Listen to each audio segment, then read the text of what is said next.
winner of all the worlds, whether those worlds are known or unknown to mankind. Want to say it then.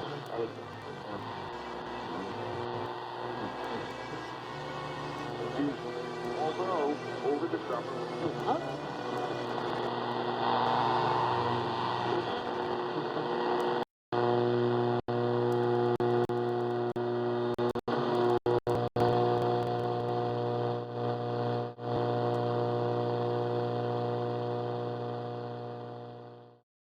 La non-communication, c'est un frein à la communication. Ça peut se faire de différentes façons, là, parce qu'il y a l'émetteur et le récepteur, puis entre les deux, ben, s'il y a une non-communication, ça fait partie de ça. Elle peut être verbale ou elle peut être non-verbale, ça dépend. Mais ça ne veut pas dire une volonté absolue de ne pas communiquer. C'est-à-dire, c'est de faire le strict minimum.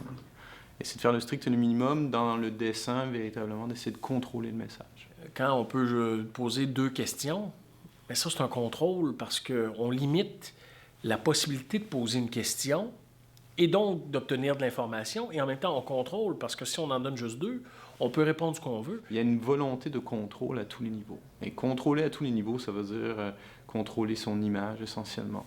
C'est que c'est pas nécessairement nouveau de le faire puisque tous les premiers ministres essayent d'une manière ou d'une autre de contrôler les médias.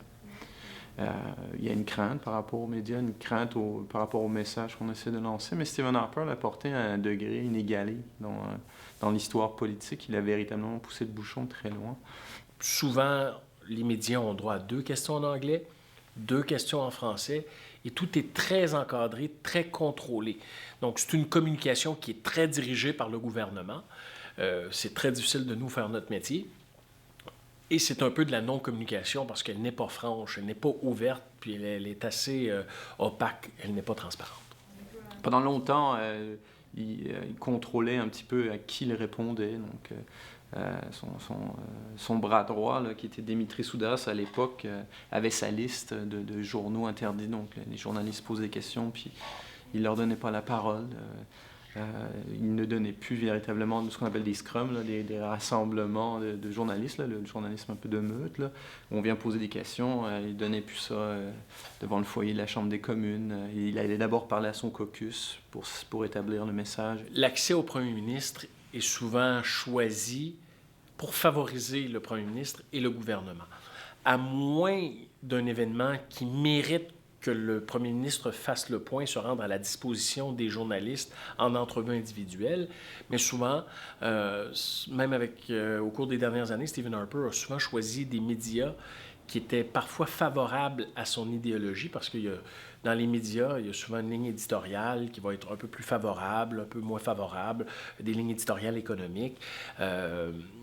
Puis on sait qu'il y a eu des médias souverainistes aussi, comme Le Devoir, puis il y a des médias fédéralistes, historiquement, à la presse, mais ça ne veut pas dire que parce qu'ils sont historiquement avec leur choix, leur ligne éditoriale, qu'ils ne couvrent pas le reste puis qu'ils ne le couvrent pas comme il faut. Il l'a dit récemment dans une entrevue qu'il avait donnée, je pense, à Québec Radio, Radio X ou quelque chose comme ça, qu'il considérait que les médias étaient de gauche au Québec. Ce qui fait un peu sourire, parce qu'il faut regarder et lire les médias. Il ne doit pas les lire souvent, les journaux au Québec, parce que c'est pas, le mot gauche ne vient pas avec le Journal de Montréal nécessairement, le mot gauche ne vient pas nécessairement avec la presse non plus.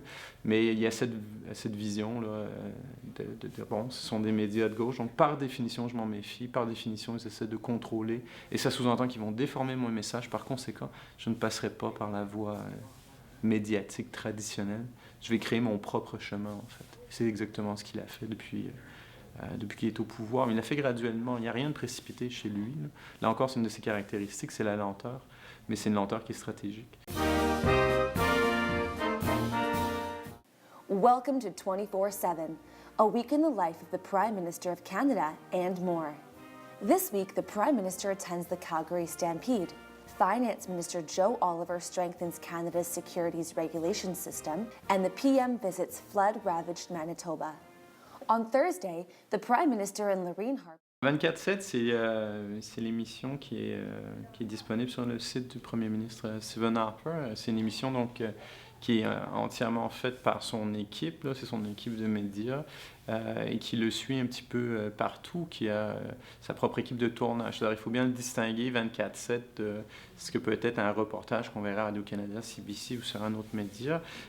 C'est véritablement un message qui est contrôlé. C'est-à-dire, on suit Stephen Harper et on le montre sur son meilleur jour, en fait. À chaque fois, on vous montre ce qu'on veut bien vous montrer. Il y a une voix, se fait dans les 2 langues officielles, avec une voix off là, qui vous décrit un peu ce qui s'est passé.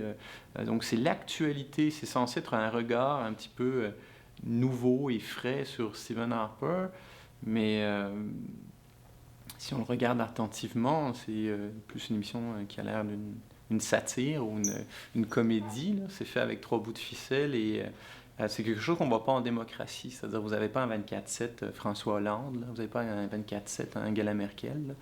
Ça ne peut pas exister dans une démocratie. Il y a des médias qui sont là pour, justement, avoir cette distance critique. Je ne peux pas imaginer, avec les sources de communication que nous, on a, avec les différentes chaînes de télé, de radio, Internet, que le premier ministre pourrait se substituer. Il peut l'essayer. Mais je pense pas que quand il y a 700, 800, 900 000 personnes qui regardent un bulletin de nouvelles un soir, disons de fin de semaine ou 2 semaines, que le gouvernement puis le premier ministre, par son équipe de 24/7, pourrait se substituer à ça. Ils n'ont pas les canaux de communication. On peut parler de propagande. Puis, bien sûr, c'est exactement, ça rentre tout à fait dans le cadre d'essayer d'influencer l'opinion publique en montrant le premier ministre qui se promène, qui va serrer des mains en Chine, accueillir des pandas ou je ne sais quoi. C'est la définition de la propagande et c'est ça qui est un peu étonnant, en fait. C'est de le voir qu'il le fait de façon, j'allais dire, pour utiliser un mot qui a été à la mode, ostentatoire, c'est-à-dire qu'il ne s'en cache pas. J'ai mon site. Si vous voulez des nouvelles sur moi, ben, regardez mon site. C'est encore cette idée de contrôle. C'est-à-dire, je contrôle le message de A jusqu'à Z, j'ai mon équipe. Donc, si vous voulez l'information sur moi, venez voir mon site. Ceci dit, c'est totalement à l'écart, très distinct finalement de ce qu'on peut voir en démocratie. En démocratie, les médias doivent faire leur travail. Puis c'est toujours dans un intérêt du gouvernement de limiter l'information qu'il va te fournir pour éviter de s'exposer à la critique. Mais c'est un peu tordu. Parce que les gens qui veulent aller au pouvoir, une fois qu'ils arrivent au pouvoir, ils veulent le garder. Donc, ils vont tout faire pour le garder.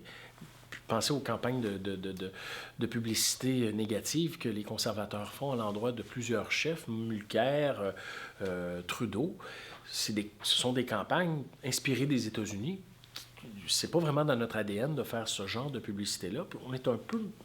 C'est difficile de réagir par rapport à ces publicités-là. C'est efficace, par contre. Et c'est ça le problème. Donc, on va limiter les budgets pour limiter les ressources des journalistes, limiter leurs équipes, limiter la façon dont vous pouvez contrôler ou enquêter, en tout cas, sur le gouvernement. Et c'est sûr et certain que lorsqu'il y a une diminution importante des budgets, comme on le connaît présentement, il y a une diminution de 25% de notre budget et de la main-d'œuvre, ça limite notre capacité de faire des choses, ça limite aussi notre capacité de faire notre travail, pas juste à l'information, mais dans la production visuelle aussi. Mais il y a une nécessité en démocratie d'avoir un média. Ce rôle de chien de garde-là, il doit être là, ça c'est clair. Si vous leur coupez les jambes à chaque fois, c'est sûr que c'est difficile. C'est sûr que ça calme les ardeurs. Donc ça, c'est problématique pour moi en tant que citoyen. C'est assez ironique de voir que ce gouvernement-là a été élu après un scandale où il y avait justement eu des choses nébuleuses. C'était le scandale des commandites. Puis, lorsque le gouvernement de Stephen Harper a été élu, c'était pour la transparence. Or, depuis que le gouvernement est arrivé au pouvoir, il y a eu différents statuts. Il a été gouvernement minoritaire, après ça, gouvernement majoritaire. Et au fur et à mesure de l'évolution de ce gouvernement-là, on a pu voir que c'était un gouvernement de plus en plus opaque. Donc, par opaque, c'est de plus en plus de difficultés à parler aux élus, à parler au premier ministre, et tout est de plus en plus contrôlé. You like Ike, I like Ike, everybody likes Ike. For president, hang out the banner, beat the drum, we'll take Ike to Washington.